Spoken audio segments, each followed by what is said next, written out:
help us to stop the culture of binge drinking? Charles Chevelle.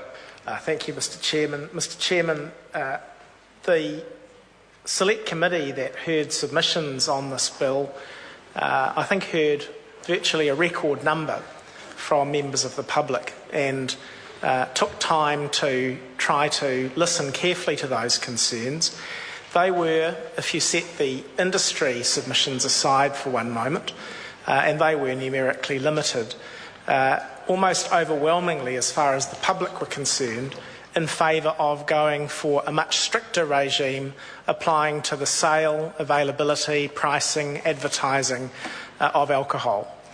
And it's true what a number of members, including the member who's just resumed his seat, have said in at least this respect, that overall the bill does tighten up on those matters somewhat.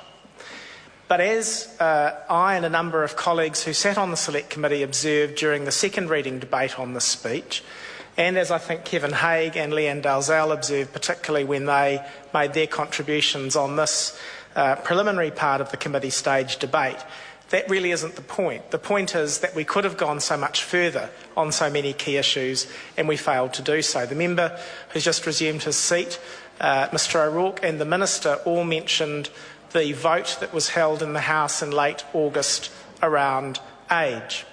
And one of the problems that the debate has had has been the way in which it has proceeded, first of all dealing with the issues of age, which was the subject of a conscience vote in the House, and then dealing with every other question, including availability, pricing, advertising, supply, what have you. Now, all the evidence that we heard at the Select Committee was that if we want, as a Parliament, to fulfil the objects of the Act, which my colleague Leanne Dalzell went into in some detail in her contribution, well, yes, age is an issue. But in the hierarchy that the experts described to us in the Select Committee, it isn't by any means the most influential or impactful criterion. The other issues, pricing, availability, advertising, supply, they are much more influential, as it happens, if one wants to look at the evidence, on the problem of binge drinking that we have in New Zealand than the question of age. And so, sir, for people listening to the debate and for members who might be new to that aspect of it, that's the point. The point is not that I'm quibbling or other colleagues with a similar view on this are quibbling, that this legislation will actually result in broadly a better regime. It will. And that is down to the careful work, I think, done by the Select Committee.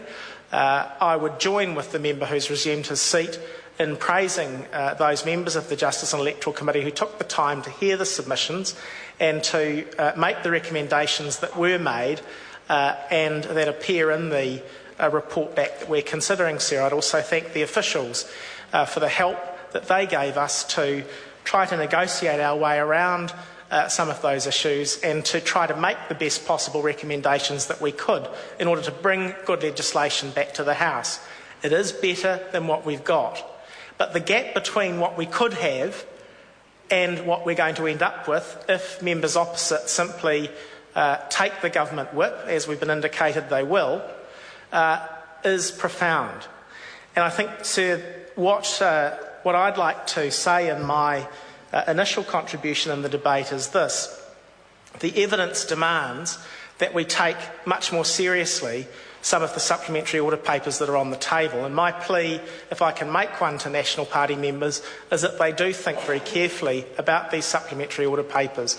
They've been put together, I think, by and large, with a lot of care and a lot of thought, and with a desire to actually achieve the objects and purposes of the Act.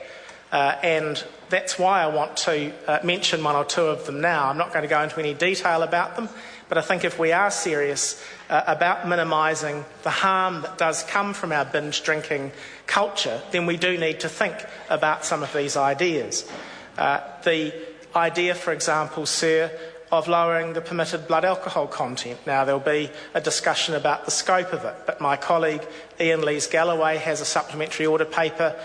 There's no doubt that if we were to seriously consider that, we would certainly begin to deal with the sorts of harm-related issues that Kevin Haigh mentioned, Mr Chairman. Charles Chevelle. That he mentioned in his contribution, the 1,000 alcohol-related deaths. If we were, for example, when we're dealing with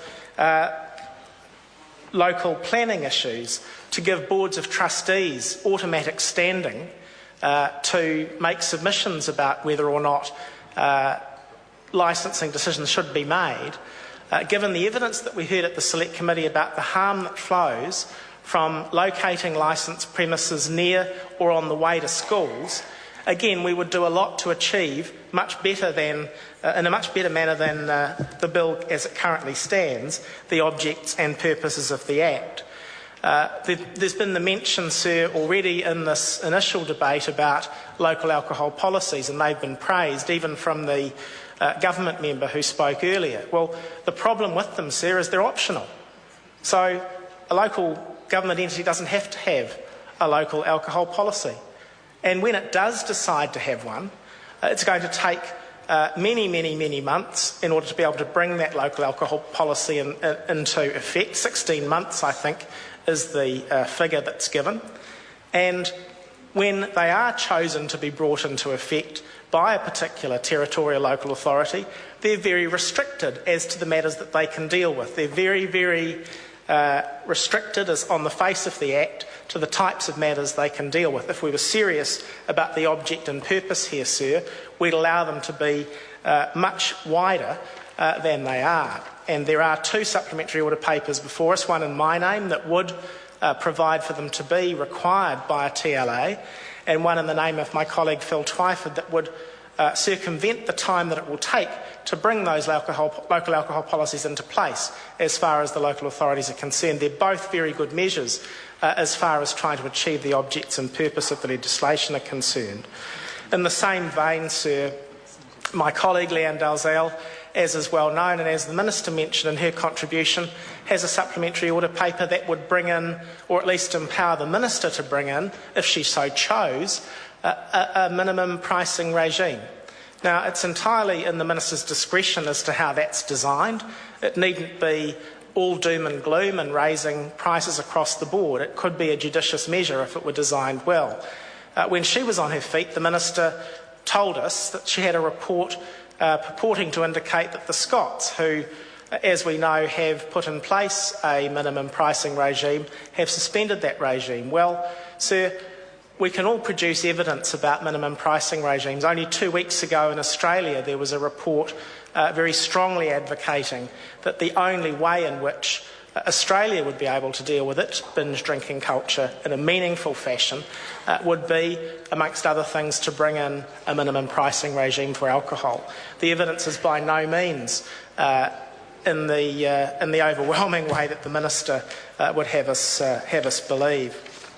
Sir, there are some other very good supplementary order papers that would certainly permit the objects and purposes of the Act to be better achieved. Andrew Little has proposed one that would restrict opening hours.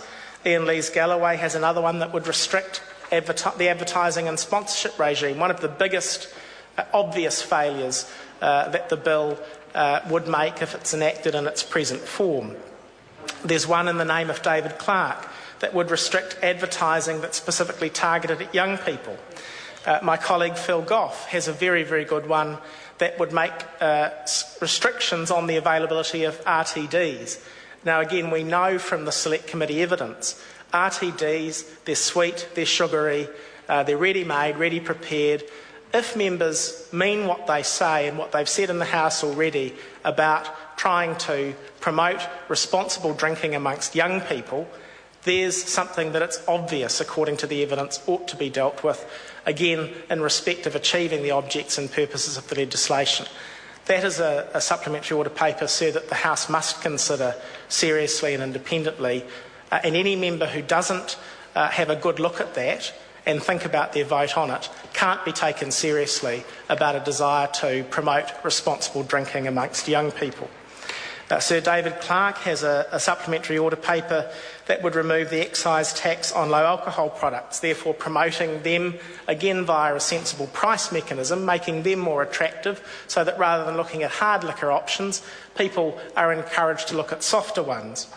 I mentioned, I think, the one in the name of Phil Twyford on fast-tracking the local alcohol policy options, sir, but there are other good ones as well. I think Kevin Haig has a number that are well worth having a close look at. So, sir, as I said earlier on, this isn't about whether or not this isn't an adequate bill. It is.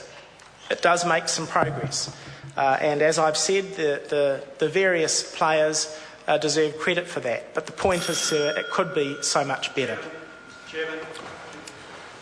Te Ura Flavel.